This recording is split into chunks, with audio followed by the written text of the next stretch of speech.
Hello and welcome to jam cam YouTube channel. आप सभी students का एक बार फिर से स्वागत किया जाता है। तो मैंने आपको एक वीडियो बना के बताया था कि EMRS में आपका टीचर्स की वैकेंसी आएंगी इस ईयर। तो फाइनली उनका ऑफिशियल नोटिफिकेशन जारी हो गया है। सारी डिटेल्स आपको बता दी गई हैं कि कब से आपका एप्लीकेशन फॉर्म स्टार्ट हो रहे हैं, आपका एग्जामिनेशन मोड क्या होगा, पेपर पैटर्न क्या होगा, सिलेबस क्या होगा, सब कुछ। एकलव्य मॉडल रेसिडेंशियल स्कूल जो है आपका, उनके 23 के अंदर आपका रिक्रूटमेंट आ गई है। पीजीटी की, पीआरटी की, प्रिंसिपल की, टीचिंग और नॉन टीचर टीचिंग की वैकेंसीज आ गई है। मैंने थोड़े सी दिन पहले ही आपको एक वीडियो बना के बताया था कि न्यू रिक्रूटमेंट रूल आए हैं, तो आपको बहुत जल्दी यहाँ पे वैकेंसी देखने को मिलेगी।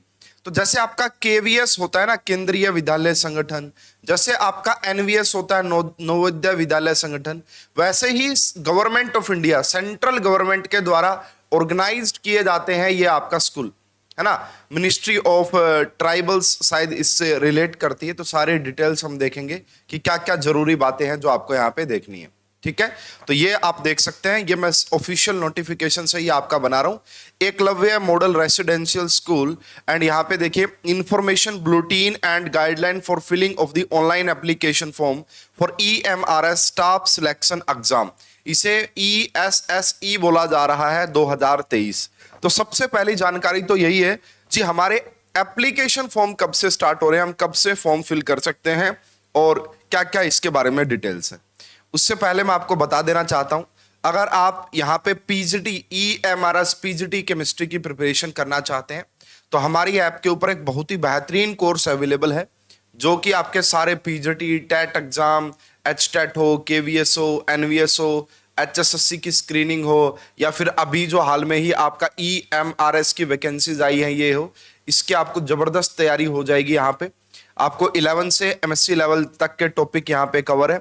600 प्लस वीडियोज है, जो कि 700 घंटे का आपका कंटेंट रहने वाला है। साथ में आपको प्रीवियस ईयर पेपर्स का सॉल्यूशन प्रोवाइड किया जाता है, टेस्ट सीरीज भी आपको मिलती है ना। और मेरा मानना ये भाई, अगर आप पीजीटी की प्रिपरेशन कर रहे हैं तो कम से कम आपको 6 महीने तो लगेंगे। तो हमारे पास इस कोर्स की 2 वैलिडिटी अवेलेबल है, एक 1 ईयर की और एक आपका 6 मंथ की। ठीक है, ये हमारे कॉन्टैक्ट नंबर है, आप इन पे कॉन्टैक्ट करके सारी जानकारी ले सकते हैं, हमारी टीम आपको गाइड कर देगी। और ये हमारी ऐप है पढ़ रहे केमिस्ट्री, वीडियो के डिस्क्रिप्शन में आपको लिंक भी मिल जाएगा। तो चलिए स्टार्ट करते हैं। देखिए, सबसे पहले हम एप्लीकेशन फॉर्म की डिटेल्स के बारे में बात करते हैं। तो एप्लीकेशन फॉर्म आपका स्टार्ट हो चुके हैं। जब आप ये वीडियो देख रहे हैं तो एप्लीकेशन फॉर्म ऑलरेडी स्टार्ट हो चुके हैं। आपका जो एप्लीकेशन फॉर्म की लास्ट डेट है 31 जुलाई 23 है। 31 जुलाई तक आप फॉर्म फिल कर सकते हैं। 31 जुलाई तक आप फॉर्म फिल कर सकते हैं। एप्लीकेशन फॉर्म आपका ऑलरेडी स्टार्ट हो गए हैं। अगर आप प्रिंसिपल की पोस्ट के लिए अप्लाई कर रहे हैं तो 2000 रुपये चार्जेस लगेंगे। अगर आप पीजीटी की पोस्ट के लिए अप्लाई कर रहे हैं तो 1500 रुपये चार्जेस लगेंगे। तो 1500 रुपये आपकी फीस लगेगी। एडमिट कार्ड कब आएंगे, बाद में जानकारी। देखो, पिछली बार ये नोटिफिकेशन जारी हुआ था, उस दौरान एनटीए इसको कंडक्ट करवा रही थी, बट इस बार एनटीए इसको कंडक्ट नहीं करवा रही है। ये आपका NESTS की वेबसाइट है, इसी से सारा ये अब यहाँ पे होगा। ठीक है, एग्जामिनेशन डेट अभी नहीं बताई गई है। ड्यूरेशन आपका जरूर बता दिया है कि जो टीचिंग स्टाफ होते हैं उनके लिए आपका 180 मिनट का टाइम मिलेगा टेस्ट के लिए, है ना। सेंटर भी आपको एडमिट कार्ड पे मिलेगा। डिस्प्ले ऑफ ये सारी डिटेल्स आपको बाद में ही पता लगेंगी। सिर्फ आपको अभी यहाँ पे इतना पता लग गया है कि 31 जुलाई तक आप अपने फॉर्म फिलअप कर सकते हैं। ठीक है, और पीजीटी के जो स्टूडेंट है उनके जो फीस लगेगी वो 1500 रुपये फीस लगेगी। ठीक है, इसके बाद देखिएगा यहाँ पे हमारे पास यहाँ पे कुछ वैकेंसीज हैं। मैं मेनली बात कर रहा हूं पोस्ट ग्रेजुएट की। तो हम देखते हैं जी केमिस्ट्री सब्जेक्ट की कितनी वैकेंसीज आई हैं। तो अगर आप केमिस्ट्री की बात करेंगे, टोटल 169 वैकेंसीज हैं, जिनमें से अनरिजर्व्ड की आपका 71 है। आप इंडिया के कहीं पे भी किसी भी स्टेट से रहे हो, आप इसके अंदर अप्लाई कर सकते हैं। आप इसके अंदर अप्लाई कर सकते हैं, आप इंडिया के किसी भी स्टेट से क्यों ना हो, इंडिया का जो भी रेजिडेंट है वो आपका फॉर्म फिल कर सकता है। तो अनरिजर्व्ड की 71 वैकेंसीज हैं, EWS की 16 वैकेंसीज हैं, OBS की 45 वैकेंसीज हैं, SC की 25 वैकेंसीज हैं, ST के लिए आपका 12 है, OH के लिए 2 है। तो कुल मिला के 169 वैकेंसीज है। जो कि मैं कहूंगा काफी अच्छी वैकेंसीज आपका यहाँ पे है पीजीटी केमिस्ट्री के लिए। पे स्केल सब कुछ वही रहता है भाई जो आपका केवीएस एनवीएस में। एक काफी इंपॉर्टेंट जिसमें कि बहुत सारे स्टूडेंट को डाउट आ रहा है, उसको आप जरूर कर लें। कुछ स्टूडेंट ये बोल रहे हैं सर अभी हम फाइनल ईयर में हैं, या तो उन्होंने देखो कुछ स्टूडेंट ऐसे हैं जो एमएससी कर चुके हैं और वो अभी बीएड फाइनल ईयर में है, उनके फाइनल के एग्जाम चल रहे हैं। तो कुछ स्टूडेंट ये जानना चाहते हैं क्या फाइनल ईयर वाले इसके अंदर अप्लाई कर सकते हैं या नहीं। तो अगर आपका है ना, अगर आपका रिजल्ट आ जाए बीएड का 31 जुलाई तक, अगर 31 जुलाई तक आपका रिजल्ट आ जाता है तो आप इसके अंदर अप्लाई कर सकते हैं, तो आप एलिजिबल है, वरना आप एलिजिबल नहीं है। कहां पे लिखा हुआ ये पॉइंट, आइए देखिए। Qualification acquired by the candidate should be strictly in accordance with the notified and prescribed. तो क्वालिफिकेशन तो वही है, क्वालिफिकेशन क्या है मैं अभी आपको बताऊंगा। इस ऐप पॉइंट को आप पढ़िए ध्यान से। The cut off date for determining various eligibility criteria educational qualification age limit will be 31 July 2023। अगर 31 जुलाई तक आपकी बीएड कंप्लीट हो जाती है, उसका रिजल्ट आ जाता है, तो आप अप्लाई कर सकते हैं, तो आप एलिजिबल है, वरना आप एलिजिबल नहीं है। Before applying application must satisfy their eligibility age on 31 July 23। तो भाई जो भी बीएड फाइनल ईयर के स्टूडेंट है और उनका रिजल्ट 31 जुलाई तक नहीं आएगा तो वो फिर एलिजिबल नहीं है, वो ये फॉर्म फिल नहीं कर सकते हैं। अगर वो फॉर्म फिल कर भी देंगे, उनका बाद में रिजल्ट आता है और रिजल्ट का पता लगता है कि 31 जुलाई के बाद आया है, तो फिर वहां पे उनको डॉक्यूमेंट वेरिफिकेशन में बाहर निकाल दिया जाएगा।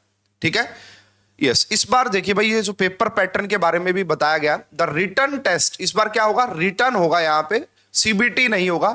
OMR test will be followed by the interview for the post of principal only, है ना, based on the performance in written test keeping the various vacancies. ये आपका बताया गया है यहाँ पे भाई, आप देख सकते हैं।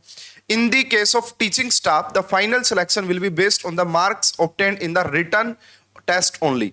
तो भाई अगर आप प्रिंसिपल की बात करेंगे, वहां पे आपका इंटरव्यू और रिटर्न टेस्ट होगा।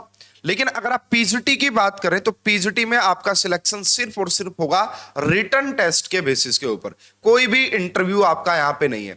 इन the case of teaching staff PGT the final selection will be based on the marks obtained in the return, यानी कि OMR बेस्ड जो टेस्ट होगा उसी के हिसाब से आपका होगा।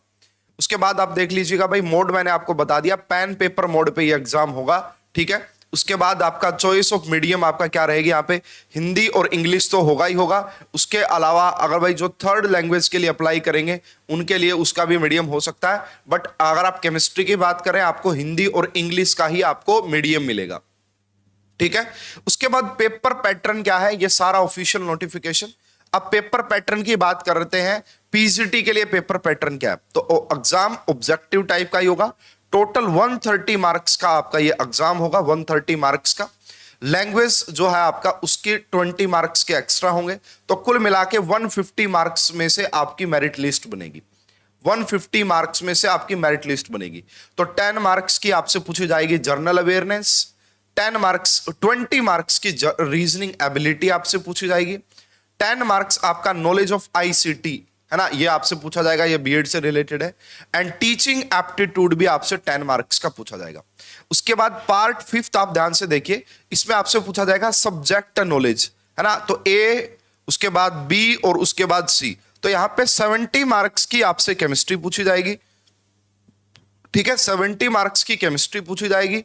उसके बाद experimental activity based, pedagogy and case study based questions 5 marks के वो पूछे जाएंगे।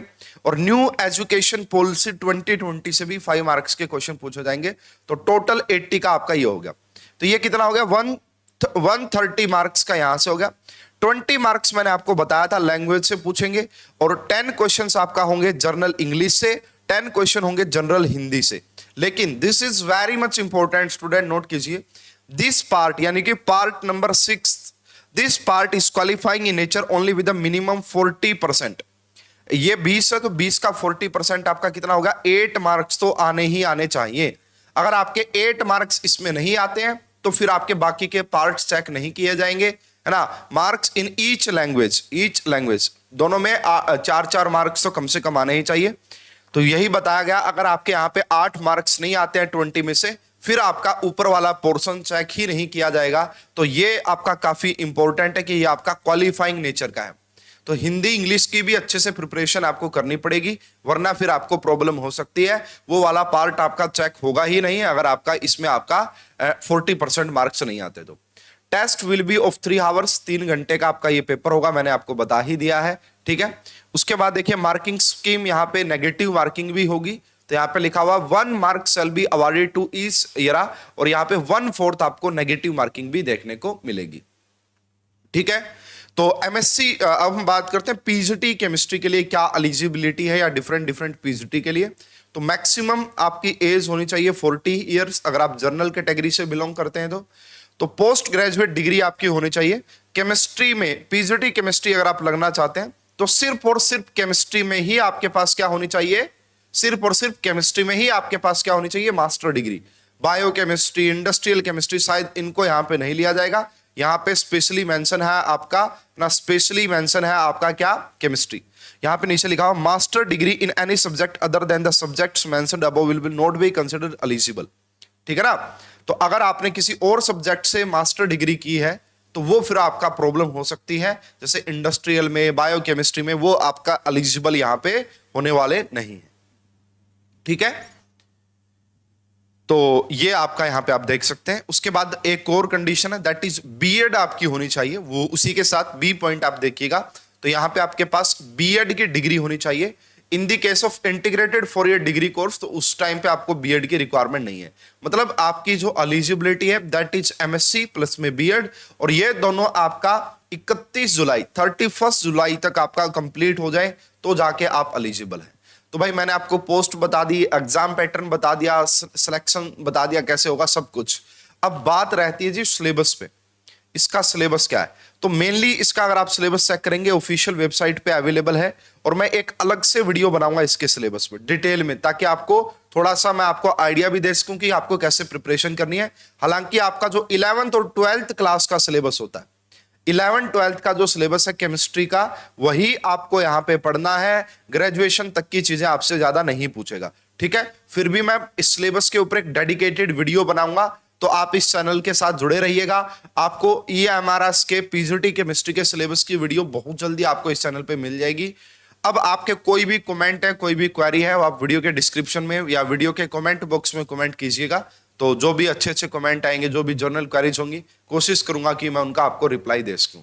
और भाई जो भी बच्चा अभी चाहता है कि यहाँ पे एग्जाम क्रैक करें, देखो सब्जेक्ट बड़ा मैटर करता है ना। सब्जेक्ट 70 मार्क्स का आ रहा है, तो फाइनल सिलेक्शन में सब्जेक्ट का बड़ा अहम रोल रहेगा। तो सब्जेक्ट की प्रिपरेशन अगर आपको करनी है तो मैंने बता ही दिया है कि पढ़ रहे IIT जैम, पढ़ रहे केमिस्ट्री ऐप पे हमारे पास बहुत ही शानदार कोर्स अवेलेबल है सभी पीजीटी एग्जाम के लिए।